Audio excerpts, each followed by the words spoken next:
بسم اللہ الرحمن الرحیم من احیاہا فکأنما احی الناس جمیعا۔ جس نے ایک شخص کی جان بچائی گویا اس نے ساری انسانیت کی جان بچائی۔ ناظرین، آپ جانتے ہیں اس وقت ملک پاکستان شدید آفت کی لپیٹ میں ہے۔ پاکستان کے بہت سارے علاقے، جنوبی پنجاب، بلوچستان اور صوبہ سندھ کے کئی شہر اور دیہات اس وقت سیلاب سے متاثر ہو چکے ہیں۔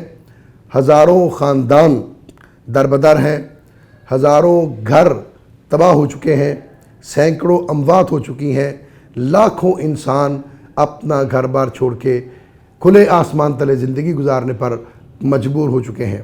ان حالات میں مرکزی جمعیت اہل حدیث پاکستان کے امیر جناب سینیٹر پروفیسر ساجد میر صاحب حافظہ اللہ اور مرکزی جمعیت اہل حدیث پاکستان کے ناظم اعلیٰ جناب سینیٹر ڈاکٹر حافظ عبدالکریم صاحب نے جماعت کے تمام عہدیداران، ذمہ داران اور کارکنان کو فوری طور پر سیلاب متاثرین کے لیے ریلیف کا کام کرنے کی ہدایات جاری کی ہیں۔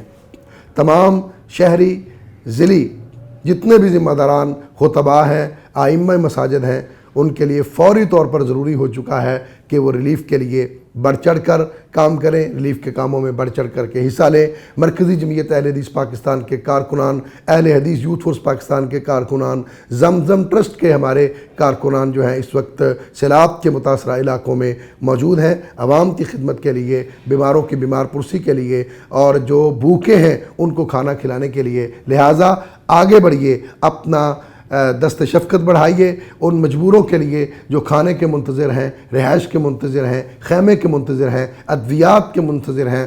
اللہ ہم سب کو ان کے ساتھ تعاون کرنے کی توفیق عطا فرمائے۔ وآخر دعوانا الحمدللہ رب العالمین۔